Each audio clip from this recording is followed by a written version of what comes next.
வணக்கம். ஜவைஜட் from Javadupatti Pudur power writer அப்படிங்கிற YouTube channel மூலமாக உங்களை மீண்டும் சந்திப்பு ரொம்ப மற்ற மகிழ்ச்சி. அத்தோட எங்கள் சேனலை சப்ஸ்கிரைப் பண்ணுங்கள், பெல் பட்டன் அழுத்த மறந்துடாதீங்க. அத்தோட எல்லாத்துக்கும் ஷேர் பண்ணுங்க. வருகின்ற பிப்ரவரி 5ஆம் தேதி ஈரோடு கிழக்கு இடைத்தேர்தல். திமுக தன்னுடைய வேட்பாளர் அறிவிச்சிட்டாங்க, வி.சி. சந்திரகுமார். காரணம் காங்கிரஸ் விட்டு கொடுத்துடுறாங்க. அதன் அடிப்படையில் என்ன காரணம் அப்படின்னா, திமுகவை கேட்கிறாங்க. ஃபர்ஸ்ட் கொடுத்தோம், இறந்துட்டார், திரும்பவும் கொடுத்தோம், இறந்துட்டாரு.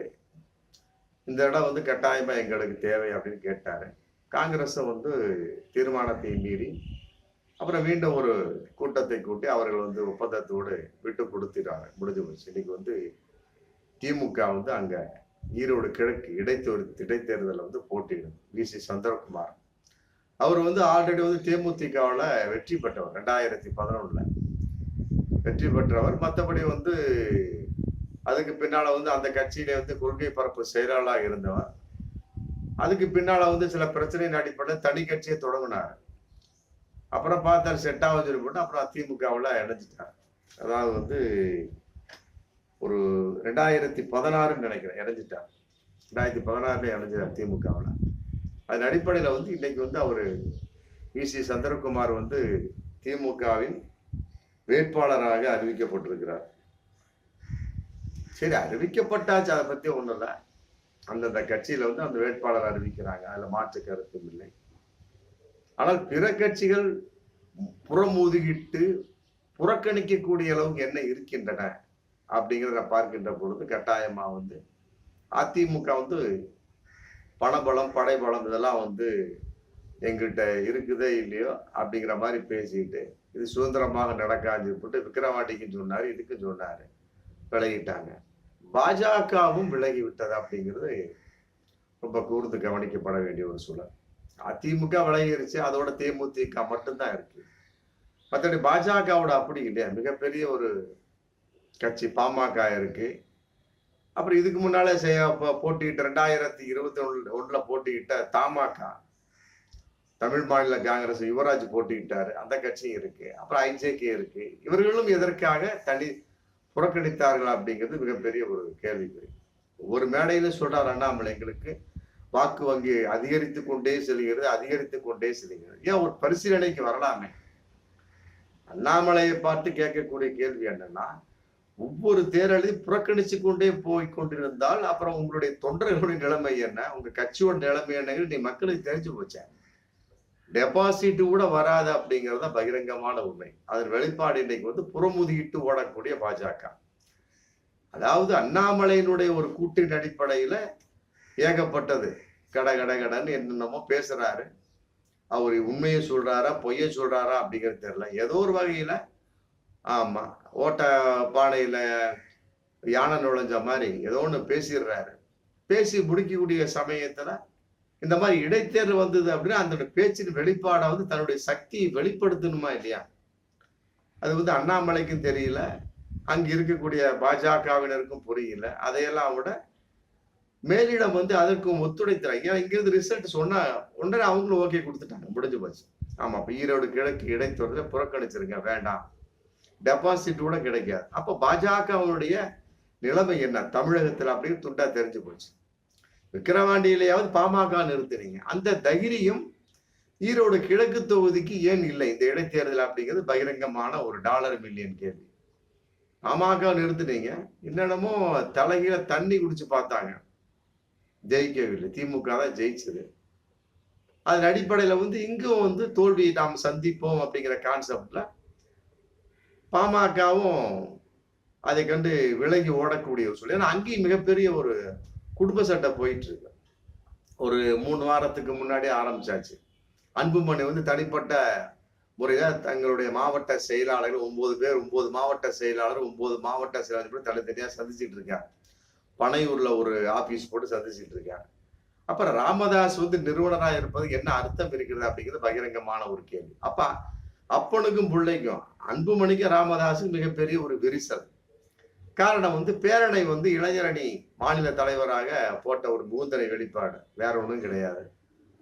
மேடையிலே வந்து அன்புமணிக்கு ராமதாஸ் மிகப்பெரிய ஒரு பிரச்சனை. இப்படி குடும்பத்தில் உள்ளவனே போட்டுக்கிட்டு இருந்தா அப்படின்னா அப்புறம் கட்சி எப்படி பெருசாகிறது? 4 மாசம் தான் ஆச்சு முகுந்தர் வந்து போடலாமா அப்படிங்கிற கான்செப்ட்ல என் கட்சியா அது, என் கட்சி, நீ இருந்தாரு இல்லாட்டி போ அப்படின்ட்டா முடிஞ்சு போச்சு. உடனே மைக்கை தூக்கி எறிந்து விட்டு அன்புமணி செல்கின்றார்.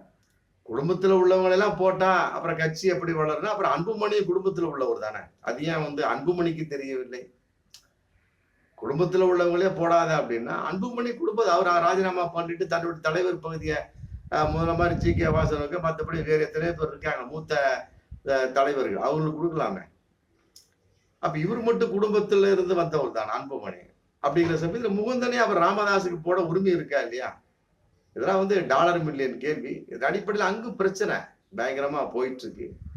அப்ப வந்து பாமகவுக்கு தன் மீது நம்பிக்கை இல்லை அப்படிங்கிற மிகப்பெரிய ஒரு விஷயம் இருக்குதுல. பாமக நம்பிக்கை இல்லை. எப்படி இருந்தாலும் சரி, இதெல்லாம் வந்து மக்களுக்கு பார்த்துட்டு இருக்கிறாங்க. எப்படி இருந்தாலும் சரி ஓட்டு போட மாட்டான், முடிஞ்சு போச்சு. அது குறிப்பா வந்து இது இடைத்தேர்தல் வேற. இடைத்தேர்தலாம் வந்து ஆளுங்கட்சி தான் ஜெயிக்கும். ஆமா, ஏதோ 1-2 வரும், அதுவும் சுத்தமா புடுங்கிட்டு போயிடும். அப்ப அதை வச்சு 2026 வந்து நம்ம சட்டமன்ற தேர்தல் வந்து எந்த ஒரு ஓட்டு கேட்க முடியாது. புல்டாவா பேசுவாங்க. நாங்கள் அன்று போட்டிட்டு இருப்போம் 2025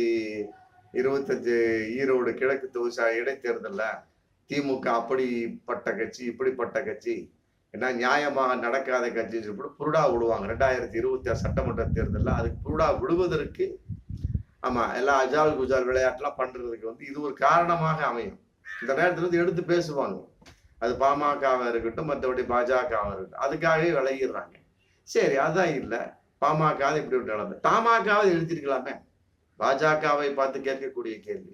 2020 யுவராஜன் நிறுத்தினீங்க, தோல்வி அடைஞ்சாரு, முடிஞ்சு போச்சு. திருக்குமரன் ஜெயிச்சாரு, திருமகன் ஜெயிச்சாரு, ஈவி.கே. சம்பத்துடைய பையன், முடிஞ்சு போச்சு.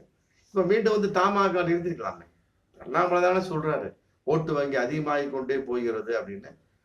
ஜி.கே. வாசுநாதன் நிலைப்பாடா வந்து மிக உயர்த்தி பேசிட்டு இருக்காரு. அந்த உயர்ந்திய நிலப்பாடு வந்து இதில் நிறுத்தி தங்களை சோதித்துக் கொள்வதில், மற்றபடி வந்து தேர்தலை சந்திக்கக்கூடிய தைரியத்தில் ஏன் இல்லை அப்படிங்கிறது பகிரங்கமான ஒரு கேள்வி. ஜி.கே. வாசனை பார்த்து ஒரு கேள்வி, பாமகவை பத்தி கேட்டாச்சு, ஜி.கே. வாசனை பார்த்து கேட்கக்கூடிய கேள்வி இதுதான். அவர் நிப்பாட்டலாமே, யுவராஜ் நிப்பாட்டலாமே. ஏன் பாஜகவை வந்து கூட்டணியா இருந்து செயல்பட்டு மற்றபடி இவ்வளவு பெருசு வாய்க்கிழிய பேசுறாரு அண்ணாமலை, பேசலாமே. பக்கமா அப்படியே விடுறாரு. இந்த இப்ப சமீபத்துல ஒரு பிரச்சனையின் அடிப்படையில ஆதரவா பேசுறாரு, ரைட், இருக்கட்டுமே. என்ன ஆதரவாக பேசுறாலுமே சரி, இந்த ஆதரவு என்பது பாமகவுக்கு அது வராதா, வேலை செய்யாதா? தமாகவுக்கு வேலை செய்யாதா அண்ணாமலையோட ஆதரவு? அப்போ பாஜகவின் நிலைமை என்ன, பாமகவின் நிலைமை என்ன, தமாகவின் நிலைமை என்ன, துண்டா இதெல்லாம் தெரிஞ்சு போச்சு. ஈரோடு கிழக்கு இடைத்தேர்தல் என்பது வந்து பூத கண்ணாடி மாதிரி. ஆமா, யார் யாரு எந்த அளவுக்கு பலம் கொண்டு இருக்கிறார்கள், யார் யாரு வீழ்ச்சியை நோக்கி இருக்கிறார்கள், எத்தனை கட்சிகள் தமிழகத்தில் டெபாசிட்டை இழக்கக்கூடிய சூழல் இருக்கு அப்படிங்கிறது இதுல பட்டபத்திரமா தெரிஞ்சிட போச்சு. பாமக நிறுத்தி வச்சாலும் சரி, விக்கிரவாண்டை மாதிரி டெபாசிட் காலி. தமாக இன்னும் சுத்தம். பாமகவுக்காக வந்து ஏதோ ஒரு சாதி ஓட்டுகள் விழும். ஆமா, மற்றபடி தமாக இன்னும் சுத்தம் அப்படிங்கிறப்ப வாஷ் அவுட்டு. அப்ப திமுகவுடைய வெற்றிங்கிறது உறுதி. வி.சி. சந்திரகுமார் வந்து ஆமா 8ஆம் தேதி, பிப்ரவரி 8ஆம் தேதி வந்து ஆமா என்றாங்களே இல்லையோ, பிப்ரவரி 5ஆம் தேதி வாக்குப்பதிவு நடந்துடும். ஆனா பிப்ரவரி 8ஆம் தேதி என்றாங்களே இல்லையோ, அவ்வளோ கன்ஃபார்மா அவர் தான். இதுல வந்து நாம் தமிழர் கட்சி இல்லை அப்படின்னா வி.சி. சந்திரகுமாரே வந்து தேர்தல் ஆணையம் டைரக்டா அறிவிச்சிருப்பாங்கன்னு நினைக்கிறேன். நாத்தாக இருக்கிறதுனால அது ஒரு தடையா இருந்துட்டு இருக்கு. மற்றபடி வந்து இந்த கட்சிகளுடைய நிலைப்பாடு என்னங்கிறது பாஜக நிலைப்பாடு, பாமக நிலைப்பாடு, தமாக நிலைப்பாடு துண்டா தெரிஞ்சு போச்சு. இதன் அடிப்படையில் 2026 வந்து தொண்டர்கள் வந்து உஷாராயிருவாங்க.